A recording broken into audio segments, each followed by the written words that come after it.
Why is it important for you to surround yourself with good people? I'm Scott Sylvan Bell. I'm coming to you live from Austin, Texas. Austin, Texas, on a perfect day to talk about sales and a perfect day to talk about sales training. So here's the thing. Who you surround yourself and who you're in proximity to really does matter. So I had an opportunity to get a hotel room here at this hotel that I'm staying at. And I've got a really good friend, Kevin Hogan, and he likes to stay in suites and he likes really big hotel rooms. And so I go to check in and they're like, hey, Scott, for a few dollars more, you can have a bigger room. And I'm like, oh, that's fantastic. And so I started thinking in my mind, I'm like, why did that appeal to me? Why is that something that I wanted? And I started thinking about it and I'm like, oh, I better shoot a video on this. The people that you are around influence your life for good or for bad. So, first off, I want to thank my friend Kevin for telling me that every room that I get in a hotel room should be as big as possible. I think that's pretty cool. But here's the other thing is you will adapt the beliefs, the strategies, the things for the people that are around you for the good or for the bad. So I put out a video today on my Instagram saying, hey, look, I'm shooting a podcast and I'm doing some podcast episodes and I'm shooting some YouTube videos. And I had this person subscribe to my feed and their podcast is about hate. Well, I don't want that in my feed because what you consume around you is what you become. And so, I don't want things to have to do with hate. I typically don't watch the news. I typically don't associate with people who are unsavory characters because I don't want more of that in my life. And so this is super important. The people that you surround yourself with in business and life and relationships are who you're going to become roughly. So there's that stat that says that if you take the top 5 people around you and you average their income, that's the income that you're going to have. Well, that's cool, right? And if that is true, because there's been some people who say it was a made-up stat, but I don't know about that. I've seen it work out in real life. If that is true, what are the goals of the people who are around you? Now, more importantly is, what are the people around you willing to tell you? And what are the people around you not willing to tell you? So a true friend, a person who's really going to have your back is going to tell you the things that you need to hear and not the things that you want to hear. And so I don't want to be around a bunch of yes men. If I'm screwing up, I want somebody to tell me. And thank goodness, I've got people in my life that they're friends enough with me that they go, hey, we got to have a conversation. Well, what's the conversation? Did you know that you're screwing up with this, or this? I didn't know. I would have never known unless that person had told me. So the people that you're around, it's not just for you to be influenced by them. It's also to get feedback from them. But it works both ways. If you have a relationship with a person that's willing to give you that type of feedback for you, you got to be willing to give it back to them. And I see a lot of times where relationships are one-sided, where someone is more than willing to go out on a limb and say, hey, here's what's going on and here's what the struggle is. And then the person who's supposed to be the friend gets offended and they're like, well, why are you telling me that? That's not fair.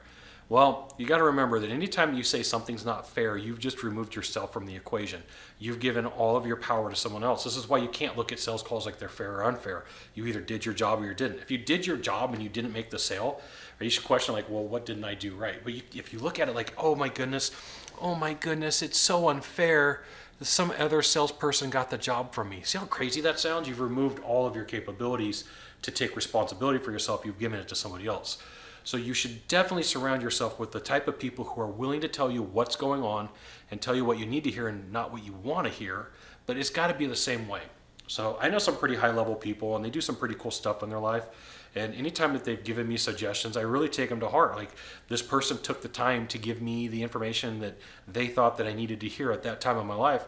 Maybe I should pay attention to it. And I got to tell you, sometimes that information hurts. I have a really good friend, Christine, who told me some information one time about my training, and I had to take a step back and take a look at it and say, oh my goodness, Christine's right. I was completely wrong about my training. I had some problems. I needed some help. But had she not have stepped out on that ledge and said, Scott, you're doing this wrong, there's problems, I would have never known, and I would have continued on.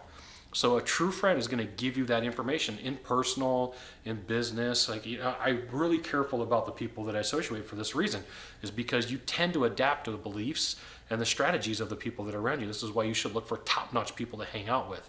This is why when I look around a room at an event and somebody rubs me the wrong way and I kind of look into them and I find out, oh, they are an unsavory character, I want nothing to do with them. Because they can't help me progress in my life. They can only drag me down. This is the same reason why the people who want me to connect with them on their podcast, it's about hate and why they don't like things. I'm like, I don't want to be any part of that because it's going to influence my life. It'll influence the people that I decide to hang around. So it's kind of like a diet. Food to me is something that I love. And historically, over time, I've had a problem with sugar. I love sugar. I love candy, cake, ice cream, like all that stuff. So if I'm around sugar, I want sugar. If I'm not around sugar, I'm okay with not having sugar. Same thing happens when you're around people that you should be around and shouldn't be around. There's people who are going to push you and make you better just from being around them, and there's people who are going to drag you down. If you're consistently up here and you start hanging out with people down here, you're going to go, why am I working this hard? Why am I putting in so much time and effort to try to be better at what I do? Now, conversely, if you're hanging out with a crowd that's here and you're right here, you're going to look up and go, oh my goodness, they're doing some cool stuff up there. Look, I got to climb the ladder and I got to do what I got to do to get up there, as long as it's the right thing. Okay, so there you go. Being around the right people and the right proximity of people really does get you to adapt the type of person that you are. I think of my friend Kevin. I'm in this big giant suite today.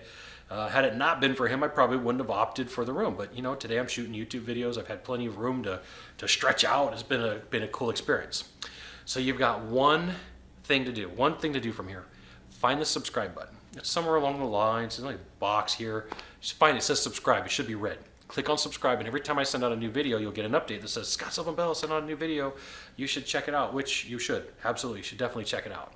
So find the subscribe button, click it, click subscribe, and we'll see you soon. Thanks for watching. Just want to let you know, I appreciate you watching.